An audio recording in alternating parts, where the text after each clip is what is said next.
मेरे गुरु हैं, आप मुझे उपदेश करिए। तो जैसे गुरु उपदेश करता है भगवान की भक्ति करो, भगवान में मन लगाओ, ऐसे ही भगवान भी उपदेश करने लगे, भगवान में मन लगा। अरे भगवान जब आप ही हो तो सीधे क्यों नहीं कह देते हमारे मन लगा? पहले भगवान ये कहते हैं तमेव शरणं गच्छ, उस परमात्मा की शरण में जाओ। सर्वभावेन भारत, हे अर्जुन तमेव शरणं गच्छ, उस परमात्मा की शरण में जाओ। जैसे गुरु उपदेश करते हैं। और सब करते करते जब अर्जुन को समझ में आ गया, तब भगवान ने कहा माम एकम शरणं व्रज, मुझे एक ही शरण में चल जाओ, वो परमात्मा में। तो आचार्य की प्राप्ति भी भगवान की कृपा से ही होती है। भगवान ही मानव आचार्य के रूप में प्राप्त होकर अपनी प्राप्ति का मार्ग प्रशस्त करते हैं। और आचार्य करते क्या है? बोले आचार्य जीव को भगवान की शरण में लगा देते हैं। गुरु मुखात श्रीशं प्रपद्यात्मवान, गुरु के माध्यम से, आचार्य के माध्यम से शिष्य भगवान की शरणागति कर लेता है।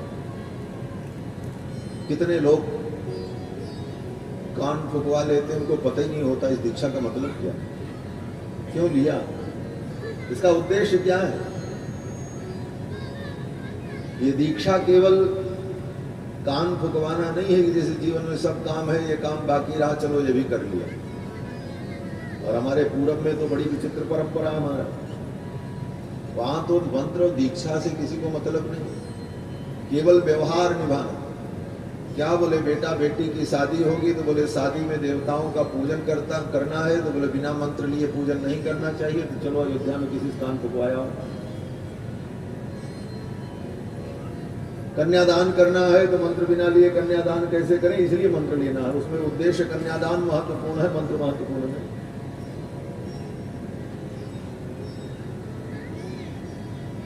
आचार्य के द्वारा जो दीक्षा प्राप्त होती है वो भगवान की शरणागति है। जीव भगवान की शरण में आता है, और शरण में जाने के लिए किसी निवेदक की आवश्यकता होती है, किसी मध्यस्थ की आवश्यकता होती है।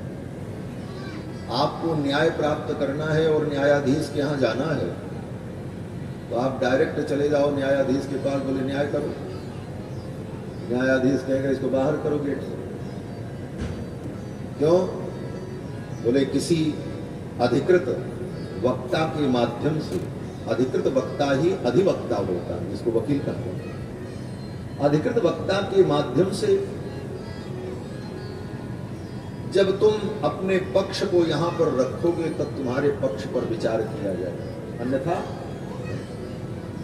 उसी प्रकार भगवान के दरबार में भी कोई जीव शरणागति करे तो कोई मध्यस्थ हो, और वो मध्यस्थ कौन होता है? बोले आचार्य हो। आचार्य ही वो अधिवक्ता है। अधिवक्ता का मतलब अधिकृत वक्ता, जिसको अधिकृत किया गया है उस न्यायालय में बोलने के लिए, परमात्मा के न्यायालय में बहस करने के लिए, बोलने के लिए, ये आचार्य ही अधिकृत है।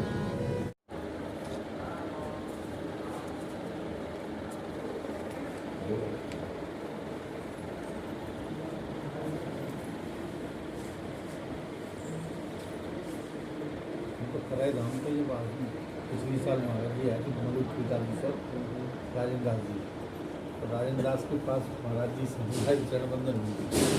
उनके आग्रह पे वो तुरंत यहाँ आए। सबसे पहले जीवनी जाएंगे यहाँ से कितनी दूर है,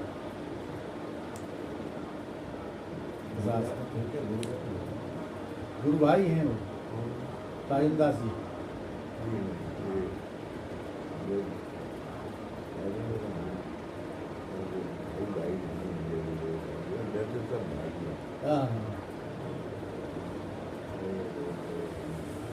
काफी स्नेह करते वैसे आप।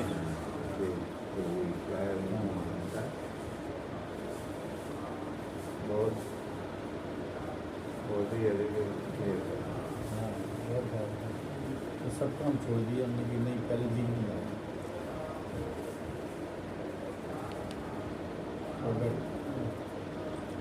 बिठा के महाराज जी को रात में चल दिए,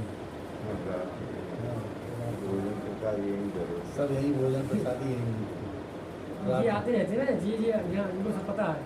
बबलू दुबे जी ये आते रहते हैं। अच्छा। हाँ राजनीति तो देखिए, राजनीति समसामयिक होती है, जो सब सामायिक मुद्दा होता है उसी मुद्दे पर राजनीति चलती है। ये तो समाज की एक व्यवस्था है और राजनीति का भी यह एक अंग है, तो अच्छी बात है। सरकार ने जो वर्तमान में सत्ता में सरकार है, इस सरकार ने और इस दल के लोगों ने हिंदू हित के लिए बहुत सारे कार्य किए और निश्चित रूप से राम जन्मभूमि के मंदिर निर्माण में भी जो बाधाएं थी, उन बाधाओं को सरकार ने अपने स्तर से दूर करने का एक मुक्त भाव से प्रयास किया, जिसका परिणाम सामने आया। राम जन्मभूमि का मंदिर निर्माण हुआ, राम जी विराजमान हुए। तो अगर इसका लाभ उनको मिलता है, अगर वो लेते हैं, तो ये कोई बहुत बड़ी बात नहीं है। राजनीति है, राजनीति में समसामयिक मुद्दों पर ही राजनीति होती है और उसी के आधार पर व्यक्ति जनता के बीच में जाता है। हम कोई काम करेंगे तो उसी काम के आधार पर तो जनता के बीच में जाएंगे, तो कहने के लिए भाई हमको वोट दीजिए। तो ये तो राजनीतिक दलों का कार्य ही है, इसमें कोई दोष हम नहीं मानते हैं। और ये अनुचित भी है, अच्छे काम होने चाहिए और अच्छे काम के आधार पर जनता से वोट भी मांगना चाहिए। महाराज जी आपकी बात सुनते रहते हैं हम तो।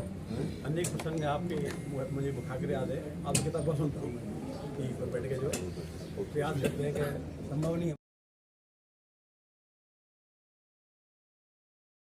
और शासन तंत्र की व्यवस्था को देखते हुए ये बड़ी कठिन कल्पना होगी कि पुनः लोग धर्म की शिक्षा को क्रमबद्ध प्राप्त करेंगे और तदनुकूल जीवन जी पाएंगे। ये ऐसा कुछ दिखाई नहीं पड़ता दूर दूर तक, परंतु ऐसी परिस्थिति में